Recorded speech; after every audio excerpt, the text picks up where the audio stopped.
You're under arrest for impersonating a military officer." My brother said that right before slamming my face to the floor, in the middle of my grandmother's dining room, in front of 30 relatives who were still picking pieces of roast meat. No warning, no exchange of looks. Just his knee drove straight into my back, the cold snap of handcuffs locking around my wrists. The smell of barbecue sauce still hangs in the air.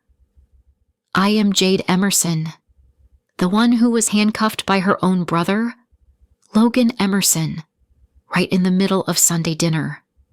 Not because I had done anything wrong, but because my family has never truly believed I was capable of doing anything right.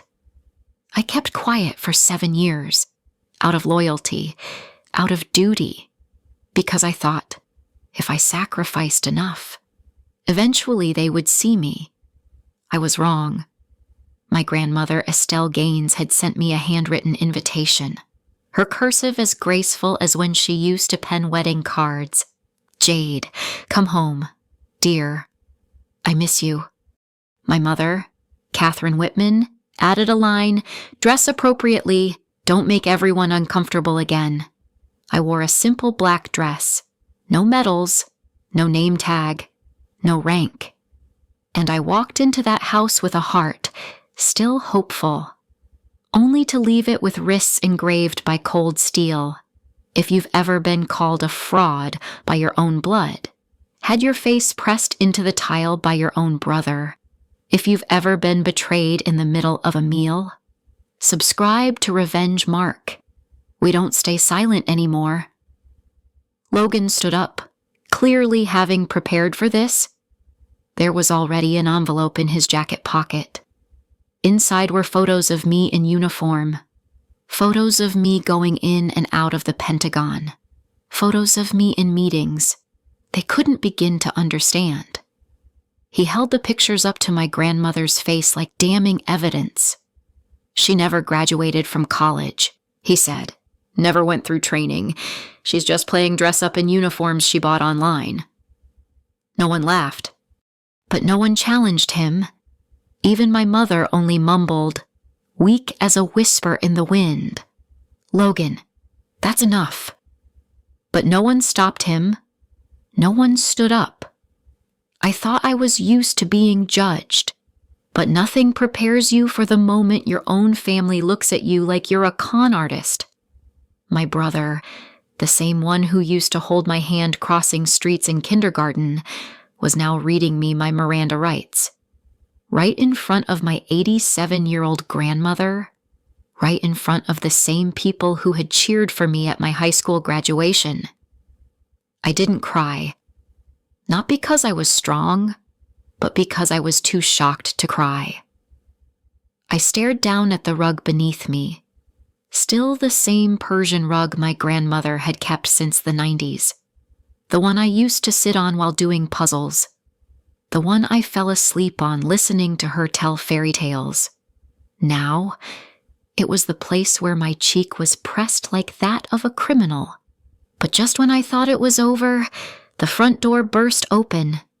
The sharp, deliberate thud of leather boots echoed across the wooden floor. 6 people in formal military dress strode in, the shine of their insignia making Logan step back half a pace.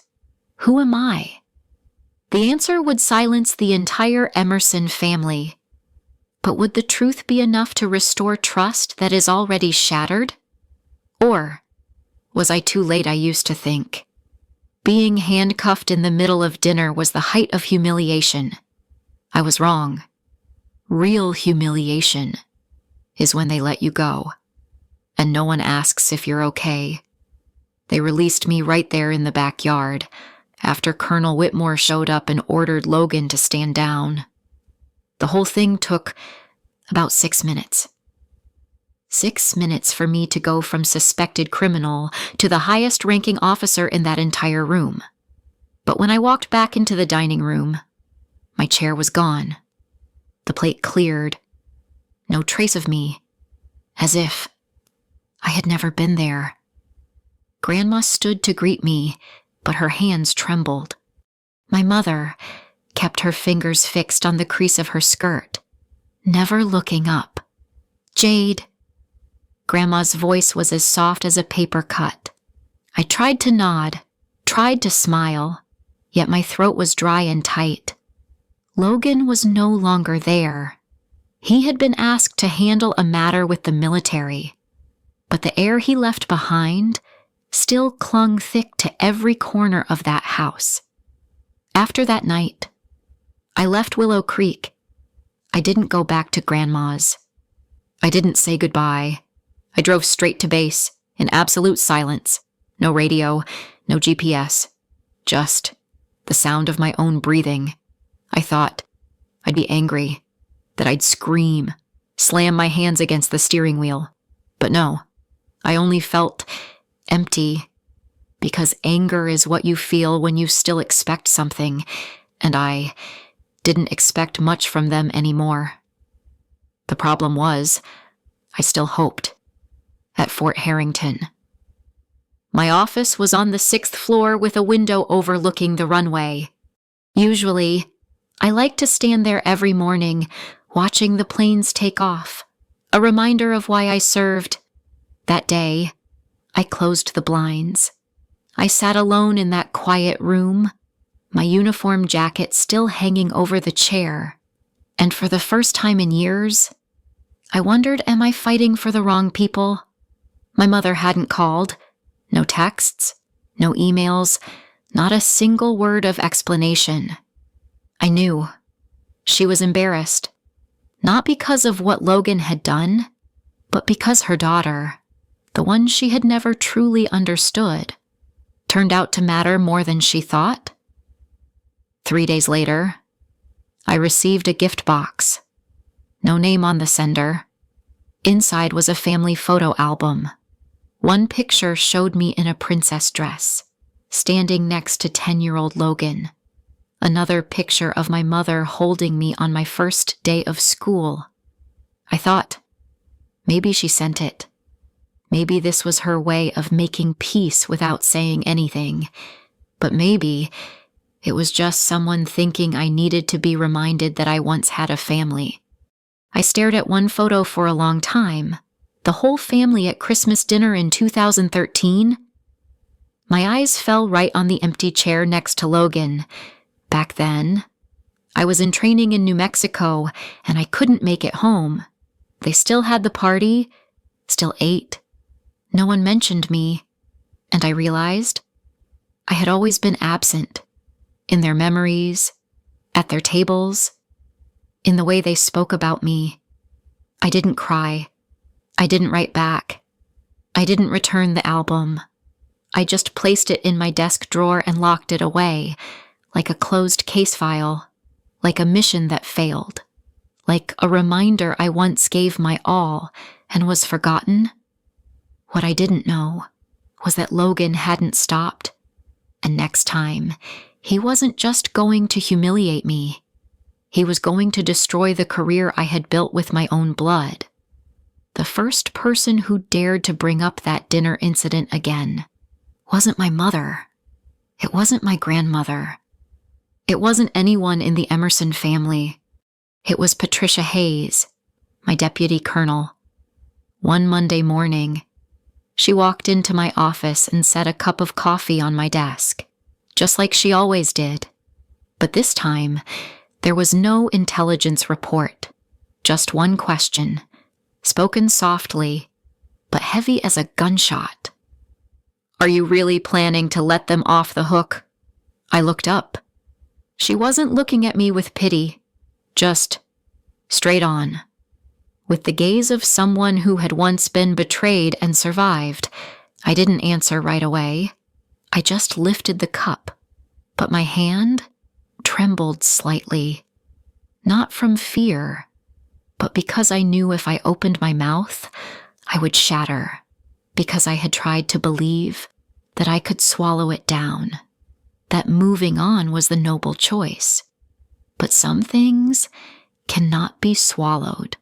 Not when your entire career has been smeared, not when your honor has been trampled, and especially Not when the one who caused it all is still living comfortably as if nothing wrong was ever done. That morning, I sat alone after Patricia left. I didn't open my laptop, didn't touch a single file. I just stared at the bulletin board where one line I had written my very first year in command still hung, "No one is allowed to harm my team." I had lived by that line, protecting my people, protecting the mission, protecting those I loved, even when they didn't understand what I was protecting. But who had protected me that evening? I didn't go back to the officers' quarters. I drove alone to the old beach near Fort Harrington, where no one ever came in the winter. I sat in the car, the window cracked, and cold wind cutting across my cheek. And I remembered Logan's words, his voice echoing in my head, each word like the thrust of a dagger. "You're just pretending. Everything you have is fake." I turned on my phone, opened the Willow County Police Department's internal browser. It took only 3 minutes to find Logan Emerson's name, mid-level officer. Never commended, no internal investigation record, citizen surveillance activity without a judicial warrant. There it was. He had followed me, taken pictures, and collected information without any federal authority. I leaned back in my seat, and I knew, more clearly than ever, I didn't need to take revenge through anger. I could do this with the cold precision of a commanding officer. No, I didn't plan to hurt him the way he hurt me. I planned to end his career legally, legitimately, leaving no stain on my own record. The next day, I sent a special request to the Internal Affairs Bureau, an anonymous report, attached our photo evidence and an audio excerpt from the unlawful arrest. I didn't sign my name. No need. The truth would speak for itself. I was no longer the little Jade begging for my mother's approval. No longer the sister willing to give up her seat for Logan at the dinner table. I was Jade Emerson, the one who had saved lives my family would never know about, and now I would save myself by reclaiming justice in a way only someone who had lived through it could truly understand. But what I didn't know, Logan had already begun to suspect. And this time, he wouldn't back down like he did at that dinner. He would strike back. Ever since I submitted that anonymous report to the Internal Affairs Bureau, I have never once checked the results. I didn't follow up on their response. I didn't fish for news from Willow Creek. I let it fade into silence, like an arrow shot straight into the dark, because I knew that arrow had hit its target. I shifted my focus to something else, specifically to myself. For 7 years in service, I had commanded dozens of national security operations, led a team of more than 100 people, held responsibility for the highest level of classified protection, but for those 7 years, I had also vanished from public view.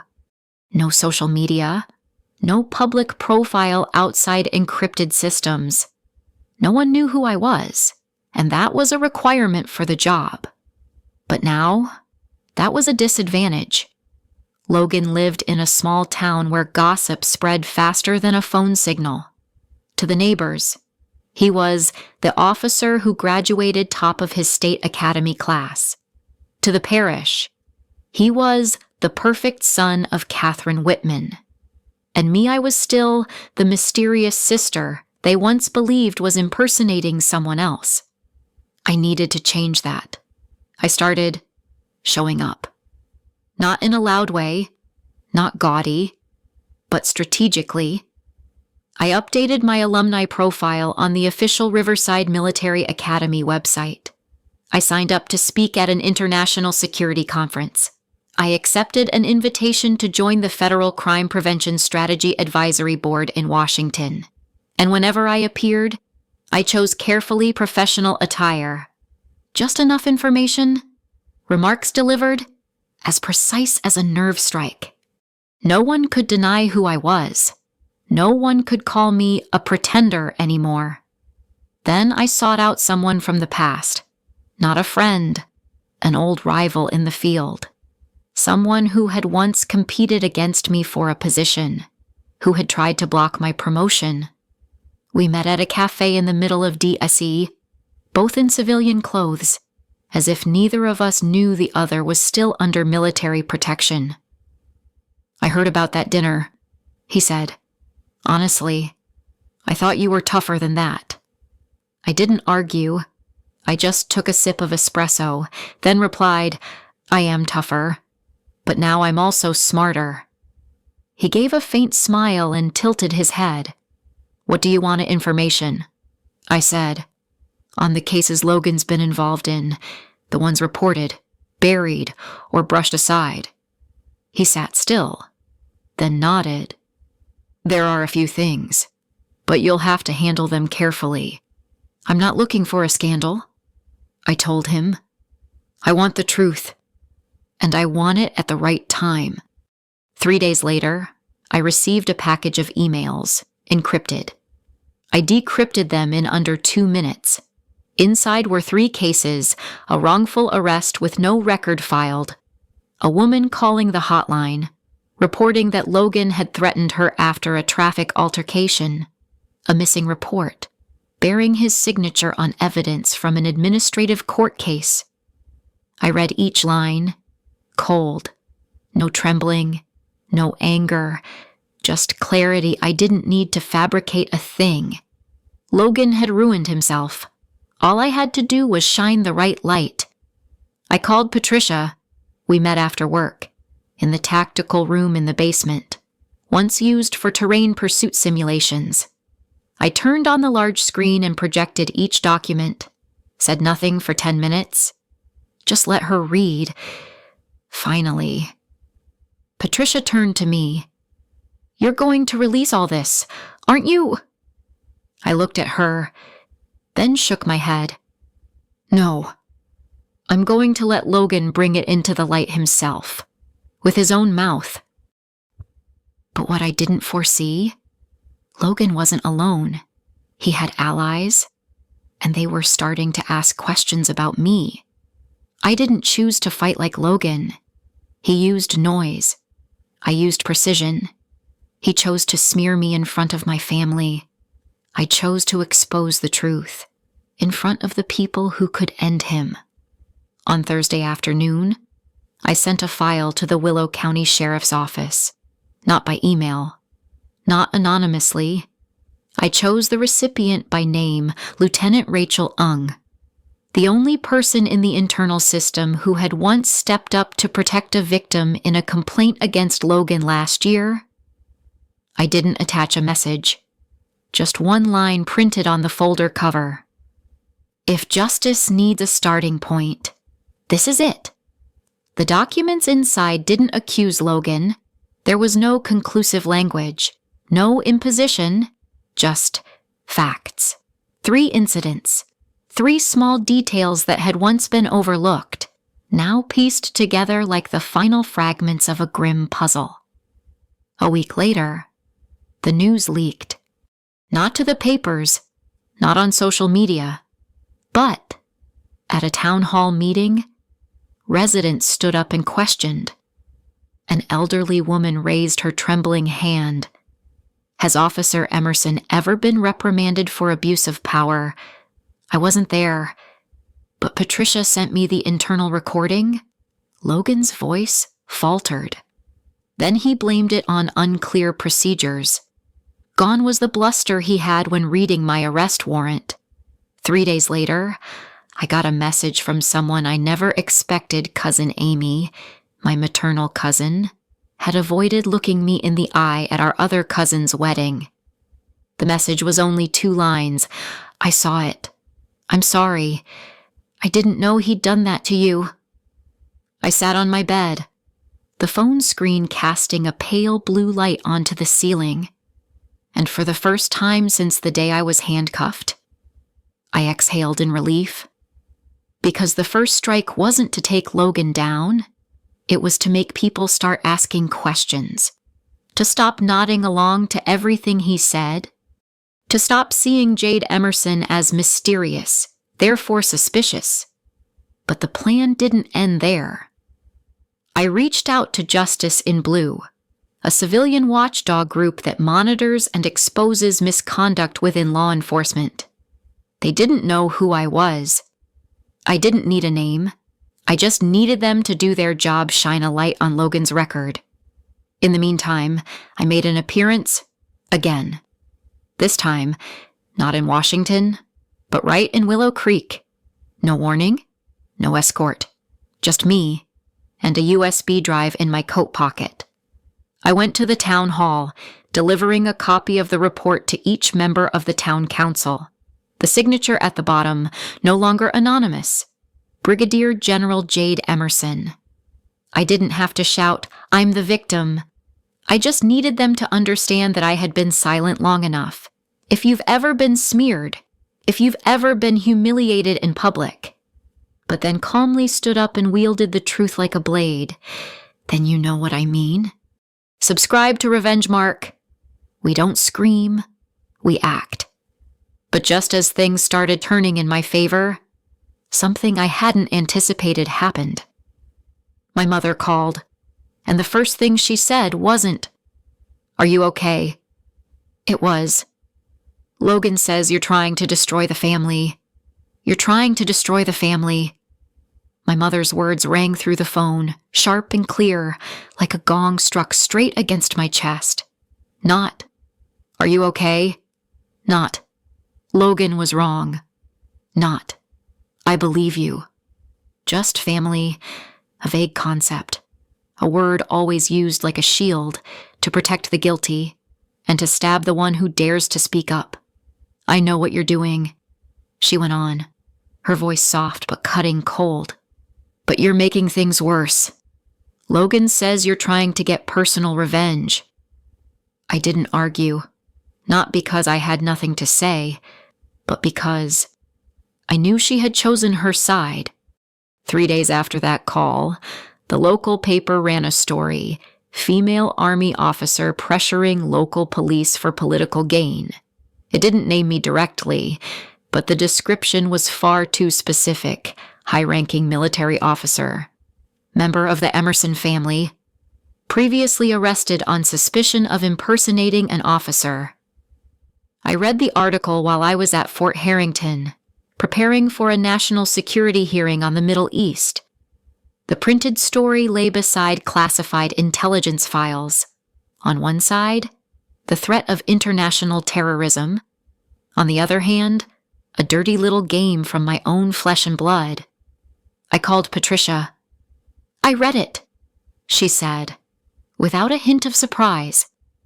"Logan's side definitely played the media card. What are you going to do? Stay silent," I replied. "The more I fight it, the more it looks like I have something to hide." But I knew silence didn't mean safety, because Logan wasn't alone anymore. A week later, I received a letter from the Willow Creek mayor's office. Polite in tone, but every sentence laced with implication. "Dear Ms. Emerson, due to the public controversy surrounding the informal investigation, we must refrain from using any data you have provided in any review sessions until the matter is fully verified." Translated, it meant, we're backing off. We're afraid of Logan. We don't want to upset anyone. The first ally fell. Not a surprise, but it still hurt. I went back to my office, shut the door, and sat in the dark. I thought back to a moment in a tactical briefing a year ago when I had to order a team to pull out from a hot zone just minutes before it was bombed. Fall back, so you can live to fight. That order once saved an entire unit, but now I couldn't fall back, because if I stopped, it wouldn't just be my failure. The truth would be buried. Patricia walked in without knocking. "You don't have to fight this alone," she said, placing a stack of documents on my desk.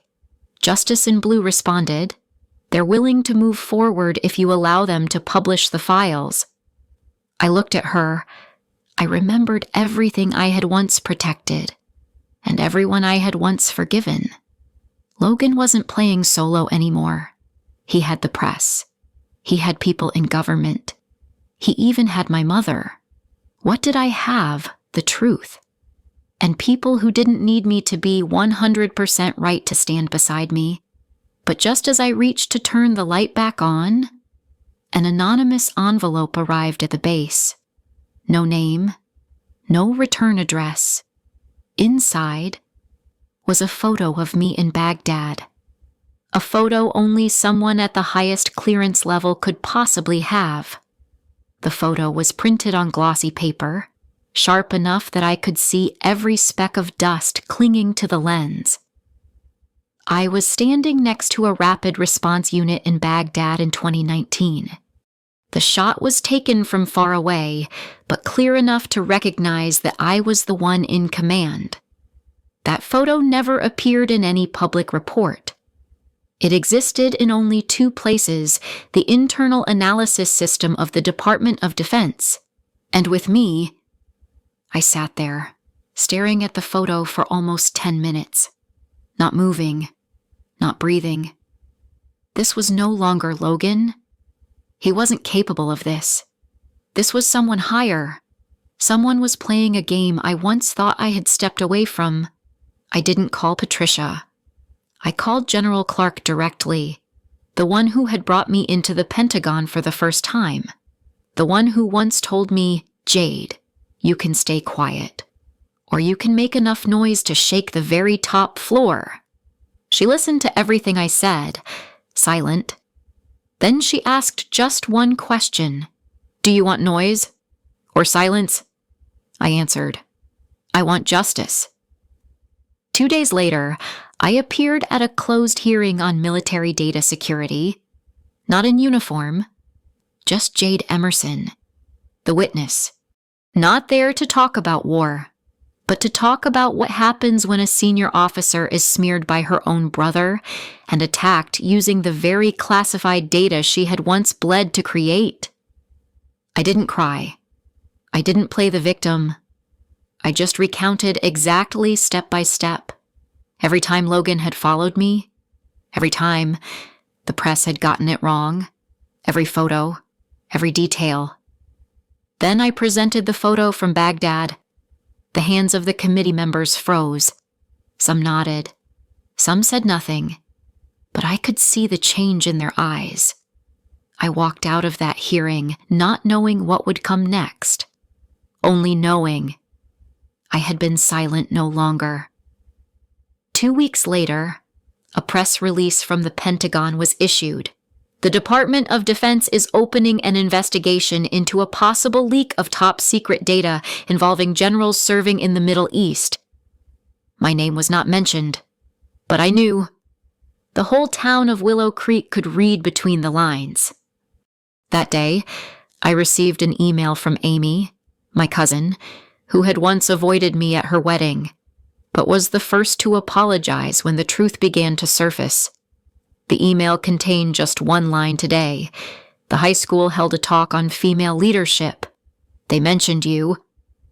I looked at that line the way you look at the first sunlight after an unbearably long winter.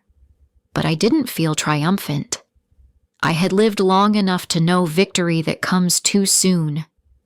It is often just the halfway point, not the finish line. That night, as I was taking down notes from the board in my office, a small piece of paper fell from the corner of the whiteboard. An old handwritten note, probably from me years ago.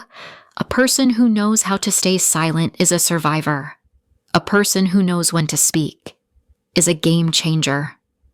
I folded it and tucked it carefully into my pocket, then looked straight into the mirror.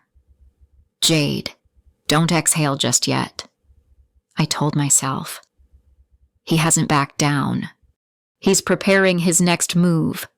And sure enough, the very next morning, I received a summons. Not from the military, but from internal affairs. Someone had accused me of abusing military authority to interfere in civilian life.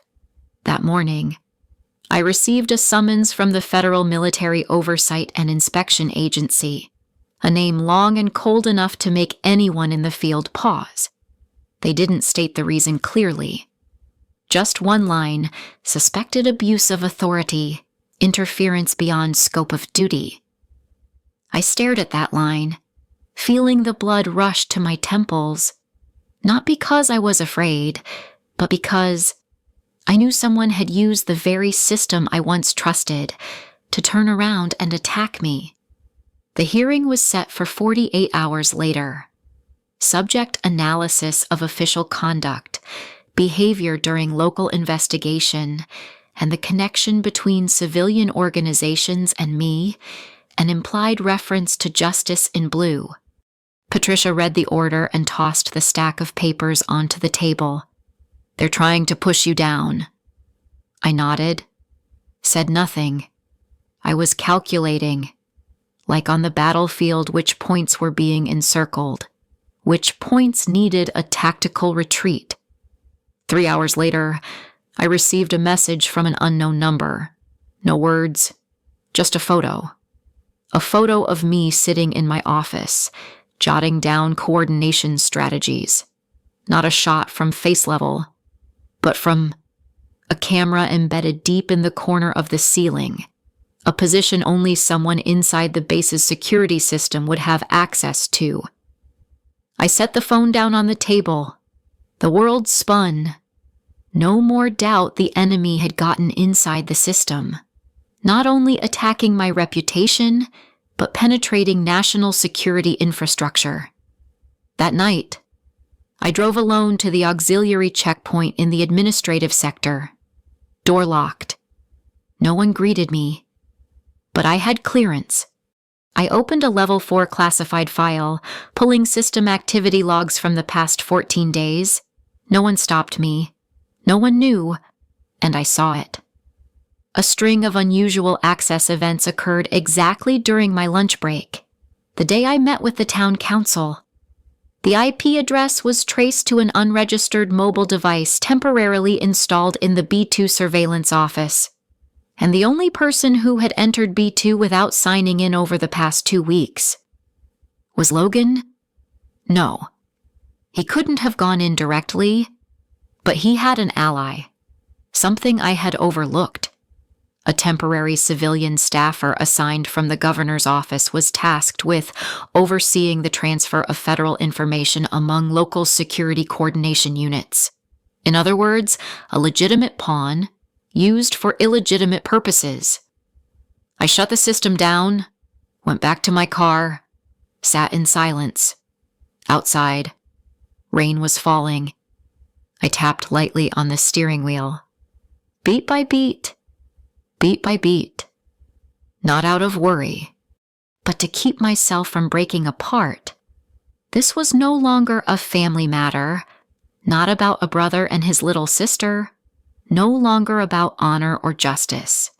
This was a deliberate national security breach, and I was the only obstacle between them and what they wanted to control. But just as I was about to head back to base, a call came in from an unknown number. The voice on the other end trembled. "I'm Olivia, Internal Oversight Officer. They're planning to attack your file tomorrow morning." I blinked. My chest tightened. "You need to get out of the system. Right now. You need to get out of the system. Right now." Olivia's voice, the Internal Affairs Officer, came through urgent and sharp. I stood frozen in the parking lot, rain splattering against the steering wheel, icy cold. "They're going to erase your record. They don't want you to exist in the system." I ended the call, unlocked my phone, and tried to access the internal account with my 2-step personal code. Access denied. All my permissions have been temporarily revoked. No reason given, no official notice, just gone. Inside the very system I had once served, I was no one. I sat motionless in the car for nearly an hour. No lights on, engine off, mind blank. It felt as if I had never existed. It was as if Jade Emerson, a military general who held the analytical codes for the international surveillance system, had only been a fleeting dream. And now, I'd been jolted awake. Not gently, but with a punch straight to the chest. I didn't call anyone. Didn't reach out to Patricia. Didn't notify General Clark. For the first time in years, I wanted to disappear. I drove to an old motel on the outskirts of Harrington, a place I used to stay when I was still a lieutenant, before there were officer quarters. The room on the third floor still smelled of aged wood and cheap air freshener. I didn't turn on the lights, just lay down and closed my eyes. In a fitful sleep, I found myself back in the dining room the night I'd been handcuffed. My mother sat there, face blank. Logan stood behind me, whispering, "You'll always be the outsider." I turned my head and saw myself a younger version, in uniform, but with blood all over my face. I jolted awake in the middle of the night.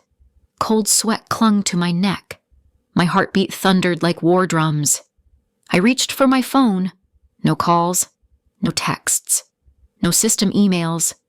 That silence was crueler than any threat. I stepped out onto the balcony, looking down at the rain-slicked parking lot. The night was black as tar, no moon, no stars. And I thought to myself, if I vanished right now, would anyone notice?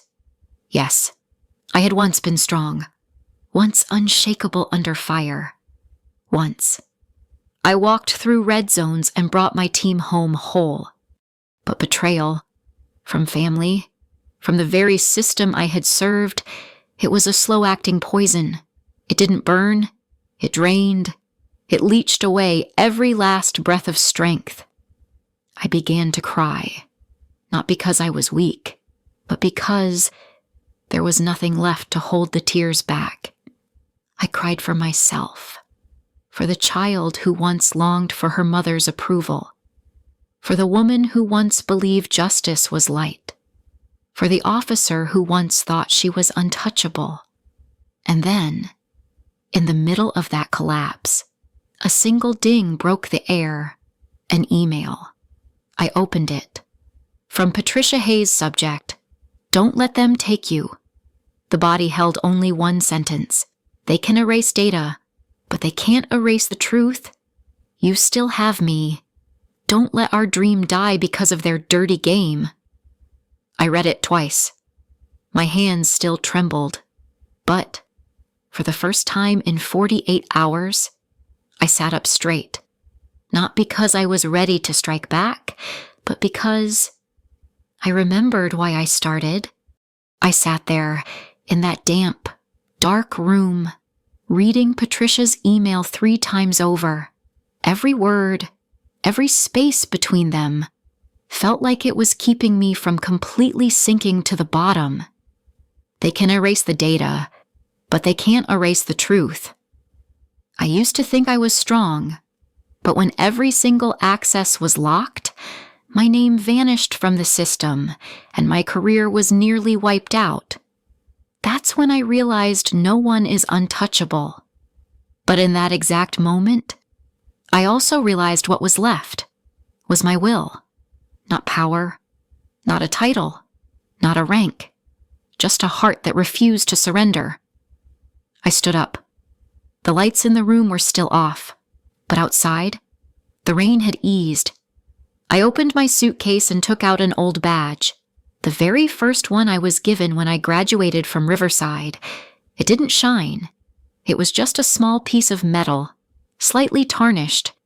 I gripped it tightly in my hand, starting from 0. It can be terrifying, but if I had to start over, I wanted to start with myself, not with the shadow others had forced onto me. I opened my personal laptop. No need for the military system. No need for high-level access. I still had my own brain and a trove of data I had painstakingly saved over the years. I created an independent encrypted account, pulled together my old evidence, marked every line of interaction, every person who had looked the other way, every IP address that had accessed files without authorization. No rushing, no emotion. I was redrawing the entire picture, from scratch. This time, no one would be able to twist it. The next morning, I called Olivia back. Her voice trembled when she picked up. "They're turning everything against you, Jade. I'm so sorry. Are you willing to be a witness?" I asked directly. No beating around the bush? No assumptions? A few seconds of silence. "If you go public first?" I nodded, even though she couldn't see me. "Then we start with you. But we won't stop there." That same day, I contacted an investigative journalist who had tracked cases of internal probes that were buried, someone who had once written an expose that forced a mayor to resign. I didn't hand over all my data. I simply said, "I'm the person who was once accused of impersonating an officer who was wrongfully arrested by my own brother. And I have this story. But it's not just personal. It's about a system that's rotting from the inside." She stayed quiet. Then, I asked a simple question. "Where do I start?" I replied, "With the one who used to protect it. With me." That evening, I returned to the base, not through the main gate. I went in through a side entrance, and only a few people still remembered. And I didn't come back to reclaim power. I came back to reclaim my honor through a different path, through the truth itself. If you've ever been pushed to the very edge, yet still managed to get back up, if you know what it feels like to have nothing left to lose, yet still choose to speak out, sign up for Revenge Mark. Because there are battles, only those who have been abandoned are strong enough to win. But just when I thought everything was falling into place, a security alert landed in my personal email. Subject Emerson has been classified as Level 3 surveillance. Level 3 meaning I was now considered an internal strategic risk. Subject Emerson has been placed under Level 3 observation. I read that notice over and over, my fingers pressing lightly against the edge of the desk. Cold, not from fear, but because I knew that with just one wrong step, I would no longer be the investigator. I would become the official target. Level 3 meant every single one of my communications could be recorded. Every phone call, every email, even every step I took inside the base. And it also meant I no longer had time to hesitate. I called Olivia. "Take me out of the internal monitoring system," I said bluntly. "Temporarily. You're trapping yourself. No, I'm pulling you out of the danger zone." After that, I sent 3 emails, no more than 5 lines each, one to Patricia, one to an investigative journalist, and one to someone I never thought I'd ask for help, Lieutenant Rachel Ung, the one who had received the very first report I filed. Back when this battle was only beginning to take shape, I simply wrote, "I'm about to bring everything into the light. If you still stand on the side of justice, reply to this email before 21:00 p.m. No one replied right away. I didn't expect them to, because at that point, I trusted only action. I reopened my entire personal file notes on each unauthorized access, copies from hidden cameras, the connection between Logan and a temporary civilian employee from the governor's office. Each piece fitted together like a map. This time, not to threaten, but to expose a system. I decided my final move would run on 2 fronts. Make part of the data public through investigative media. Send the complete classified file to the special military court through an anonymous internal channel. time-stamped and verified by an independent oversight system. By now, I was no longer just a soldier seeking justice for myself. I was a commander, leading the way for an entire system under manipulation. 20:47 p.m. The first reply came in, from Rachel Ung. We've reopened the Emerson Logan case. There were signs of misconduct in 2020. I'll coordinate. 20:59 p.m. Patricia messaged, all deleted video and audio recordings. I've just recovered 42%. I nodded to myself. My heartbeat was still slow, but each beat, steady and deep, like the sound of a war drum. 23:12 p.m. I sent the data to the court. Encrypted at level 3 with a password based on the day I graduated from military training, 0604 Hirai Ivi Ainanin. Then I turned off the screen, wiped all temporary files, closed the laptop. I didn't need to know when the investigation would happen. I didn't need anyone to bow their head and apologize. I needed only one thing. The truth exists independent of power, and for me to still be alive to speak it. As I left the room, I glanced back at my old badge on the desk. I didn't take it with me, because I no longer needed to remind myself who I used to be. Now, I knew exactly who I was. But just as I stepped into the empty hallway, a shadow appeared at the far end. Logan, no longer in uniform, face expressionless, and he was waiting for me. Logan stood there, right under the pale yellow light of the south corridor in the base. The light spilled down from the ceiling, casting a long, straight shadow behind him. I slowed my steps, not out of fear, but to get a clearer look at that face, the man who used to be my brother. No more mocking smirk, no more dominating gaze, only a cold emptiness, like the hospital wing hallway at midnight. I thought you'd already pulled out of the base. I spoke first, my voice steady. Logan shrugged. I can leave any time, but some things need to be ended the right way. I didn't answer. Silence, waiting to see what kind of words he would use this time.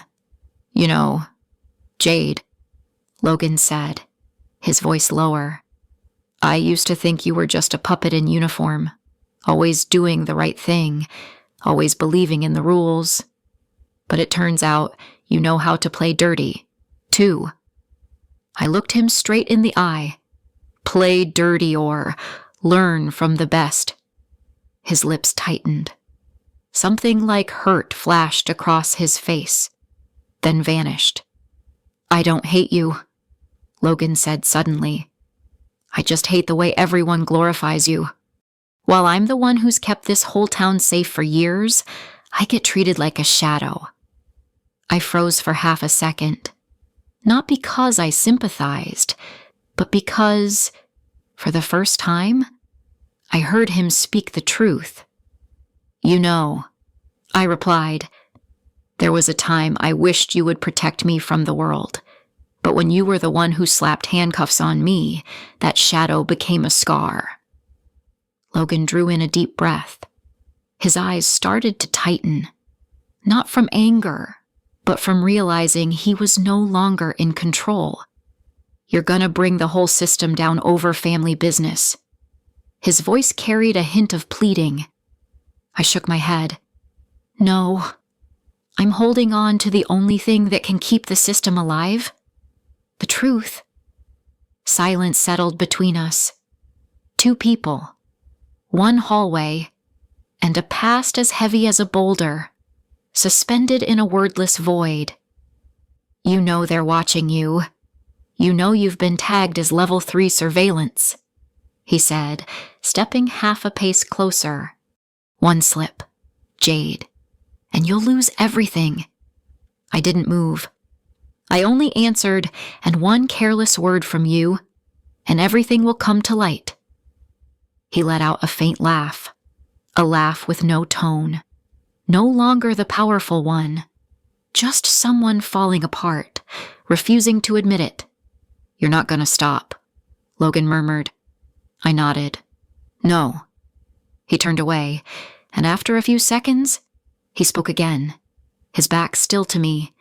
"Then get ready, because they won't let you live in peace."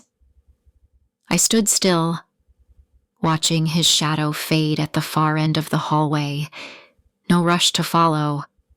No need to seal it with another word, because everything was already clear.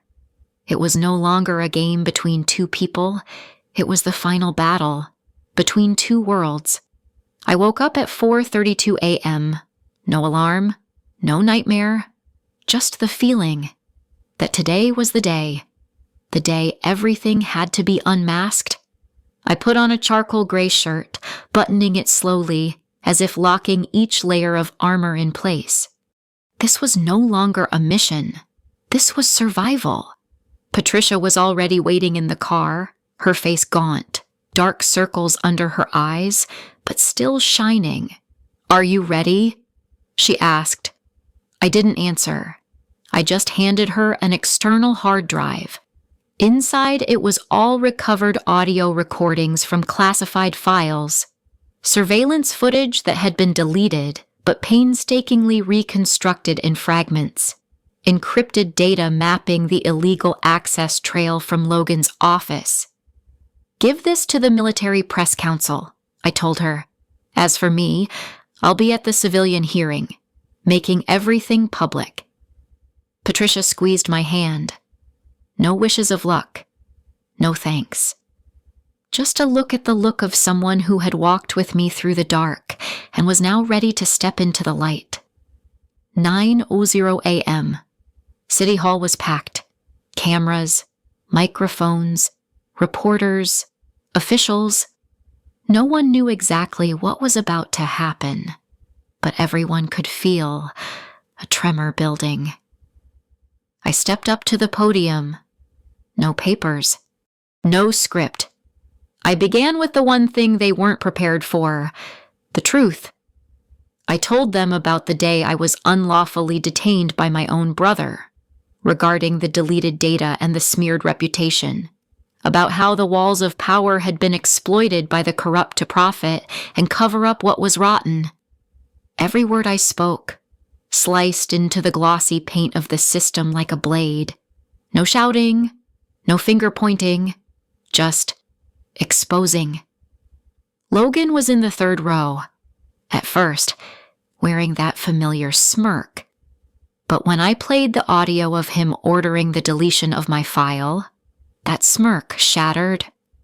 I didn't look at him, because today wasn't for him. It was for those who had been silenced, for the young officers who dared to doubt but never had proof, for the version of me who once stayed quiet. I ended my speech with one single line: justice doesn't need to be loud. It only needs not to be left behind. And then, silence. One beat. Two beats. Then, applause. Not thunderous, but enough for me to know they had heard. On the large screen behind me, the security system displayed a confirmation: Logan Emerson's file, temporarily locked for investigation. I turned to step down. As I passed Logan, he whispered, "You won, but you've lost everything." I stopped, looked at him, and for the first time, I didn't see a traitor. I just saw a man who couldn't stand the light he'd spent his whole life avoiding. "No," I replied. "I didn't lose anything. I just chose not to keep what was never worth keeping." He lowered his head. No rebuttal, and I walked on. I thought that when the hearing was over, I would feel relieved, but I didn't. What lingered? There was silence. No cheers. No one hugging me tight or breaking down in tears. No triumphant soundtrack like in the movies. Only the sound of my own breath in my chest. Heavy. Slow. 3 days later, Logan's official suspension order was announced. All internal access rights temporarily revoked. His files closed. A formal investigation was launched. The news landed on page 4, not the front page. I didn't know whether to feel happy or sad. I sat on a bench in the park across from my old apartment, holding a cup of cold coffee, staring at the street. I had won, and I had also lost. The loss didn't come in the form of a lawsuit or a restraining order. It was in the fact that I could never go back to who I was. No one would call me Captain Emerson anymore. No more files I had clearance to open. No more network that had my back in the shadows. I wasn't afraid of starting over. I just mourned one thing: I had to become someone else. Just to be heard. Patricia brought coffee over that weekend. She didn't ask if I was okay, just handed me the cup and sat down beside me. "Remember when we thought all you had to do was the right thing?" she said in a steady voice. I gave a faint smile. Yeah, naively reckless. We sat there, not saying much more. And somehow, the silence felt easy to breathe in. That afternoon, I went back to my mother's old apartment, now an empty shell. The dining table still bore scratches from the dinner when I was humiliated. The glass still had the crack Logan had left. I stood there, not touching anything, just looking. Not to blame, but to tell myself it's over. I left before sunset. I headed to Riverside, where my father was buried. I hadn't been there since the day I graduated from officer school. Sitting before the weathered headstone, I read his name in the fading light: James D. Emerson, a man I never truly understood, but always wanted to make proud. From my pocket, I pulled a small piece of cloth, which was part of my old uniform. I placed it on the stone, whispering, "I don't wear this anymore, but I'm still fighting." I paused. "Today, I just want you to know, I didn't let them bury the truth." When I stood up, a light rain began to fall. Not relentless, not a storm, just a thin wash of water, like someone was wiping the dust off an old chapter. When I got home, there was an envelope on my doorstep. Inside was the badge I thought I had lost, along with a small note. "Thank you for not staying silent. Not everyone is brave enough to pay the price for what's right." No signature, didn't need one. I smiled, not exactly from emotion, but because I knew, somewhere out there, someone saw me, not as an officer, but as a person. Justice is never free, but at least now I know I paid for it with myself, not with someone else. A month after the hearing, I received a letter from the Special Military Committee. Brief, formal. "We have received all the data. An independent investigation is underway.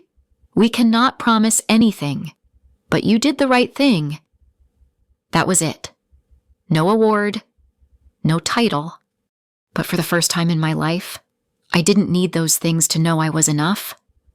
I began packing to leave Harrington, not in a rush, not running away. I just quietly walked away.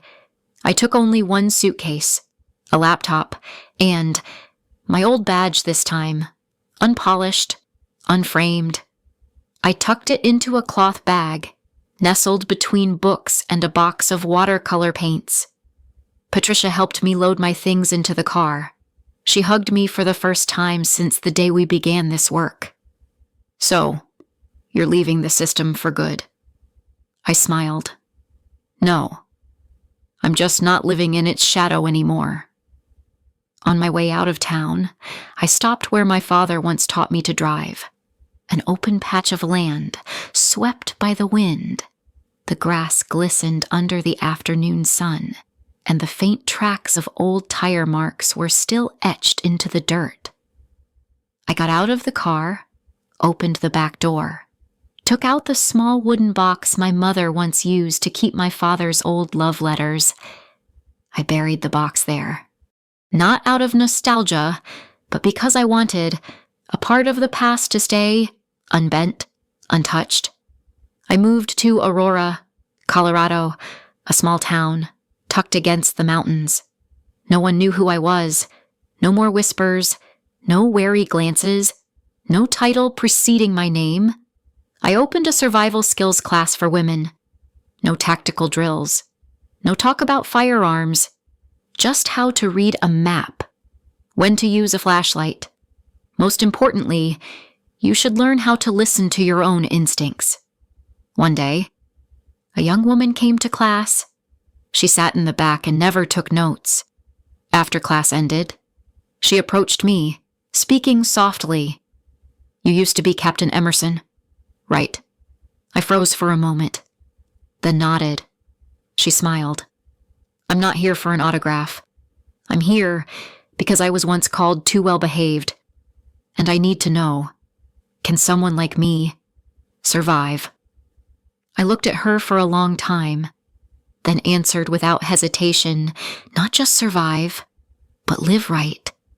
I no longer needed to take revenge on anyone. I no longer needed to prove anything because I had held on to the most precious thing myself. I still write in my journal from time to time, using Morse code on old sheets of paper. I send it to no one. It's just a whisper to my father, to myself, to the pieces of me I once was, and maybe, someday, when someone digs up that wooden box beneath Harrington's red earth, they won't find a medal, just a few ink-smudged words. Justice doesn't need weapons. It only needs someone brave enough not to let go. If you've ever been looked down on just for being too quiet, if you've ever been pushed out of a place where you truly belonged, if you know the feeling of victory yet still feel empty, then Jade Emerson's story might also be a part of your own, because revenge isn't always an explosion. Sometimes, it's just someone standing up silently without bowing their head. Thank you for following this story of justice, loss, and rebirth. If it touched you, leave a comment to share your thoughts. Share this video with someone you know who's struggling in the dark. And if you want to walk alongside more journeys like this, subscribe to Revenge Mark. Because here, we believe the truth once told will always find someone willing to listen.